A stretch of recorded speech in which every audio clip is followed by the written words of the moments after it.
What a game that was. You couldn't expect anything less from a Newcastle-Liverpool tie with all the shit that's going on with Isak. The boys gave us everything today. Absolutely everything.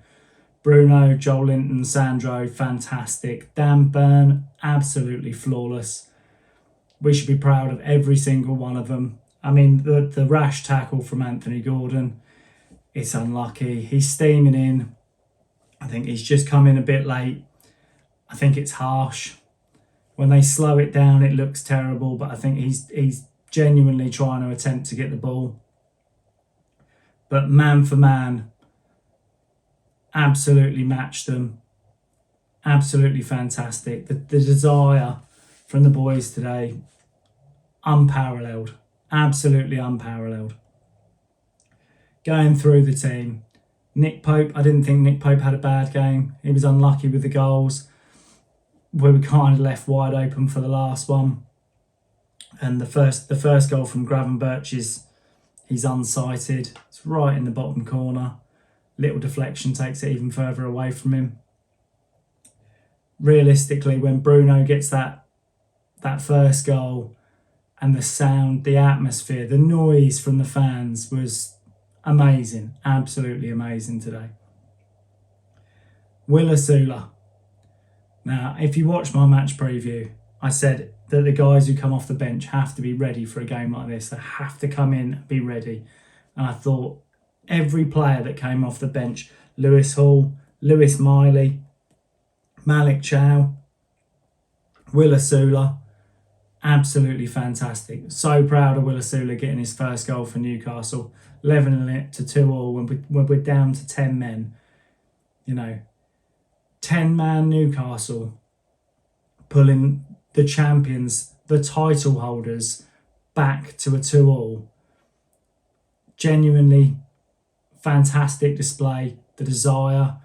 We will be fine this season, regardless of whether we have Isak or don't have Isak. Get another striker in.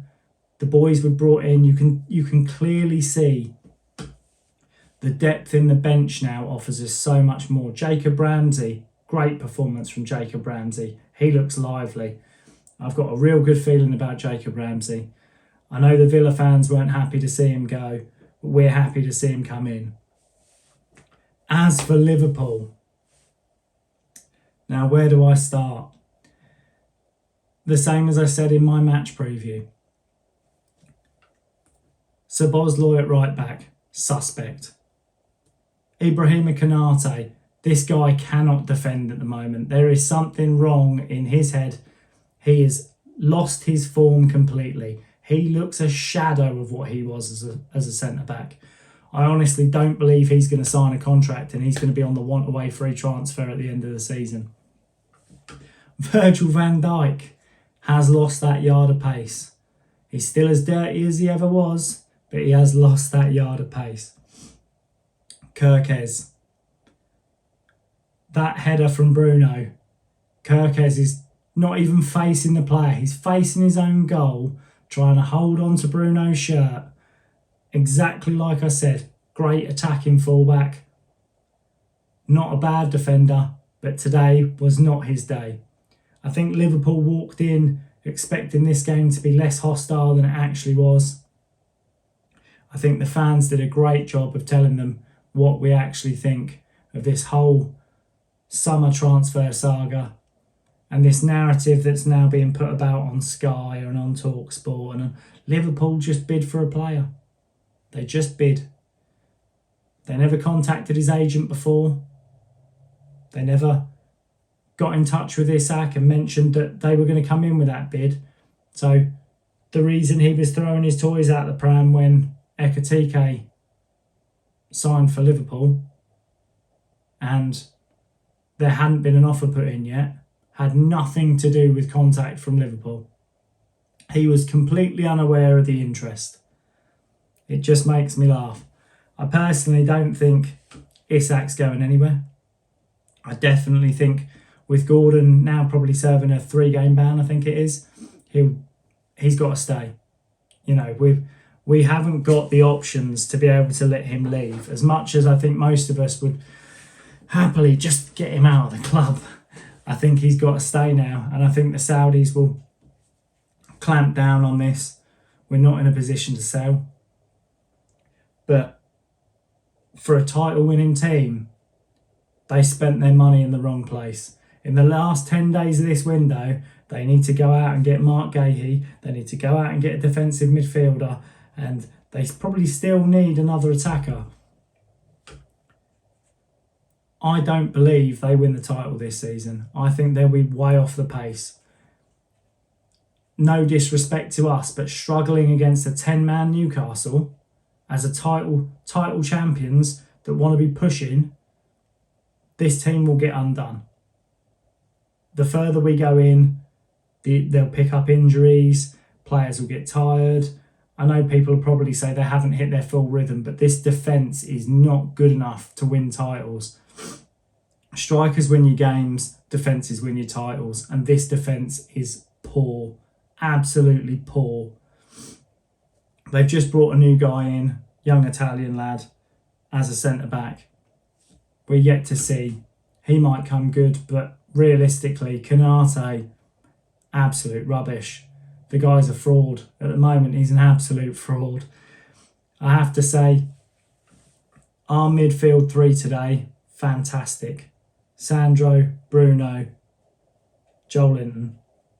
Every second of every minute, pushed, gave the desire, the hunger, the willingness that we want to see from wearing that badge on our chest. Realistically, as an overall, I think we're bloody unlucky. 2 games in a row, we've been bloody unlucky. If we had a striker in at the moment, I think the Gordon chances, one of them would have gone in, one of them would have gone away. But the same thing, I think Anthony Gordon gave a good account of himself until the card. I think the chances he had, he's in the right positions. We were just unlucky. We were all over them, absolutely dominated them in this game. As soon as that red card comes, the possession goes to Liverpool. After that first 5 minutes, I did say 10 minutes of the second half, this is our key area. We struggled first 10 minutes of the second half. We look like we need to get back into gear, we need to get warmed up. 30 seconds into the second half and we concede the second goal, Ekatike. There's a bit of luck to it as well, but we're just not switched on. We've got to address that. That is one thing I think Eddie will look at. He'll look at each of the games. That first 10 minutes after the second half is where we look off the pace, not with it, not switched on. But as an overall, I think every Newcastle fan will be proud of the boys that pulled the shirt on tonight. I don't think there's a single player in that lineup who came on and played who didn't give their all.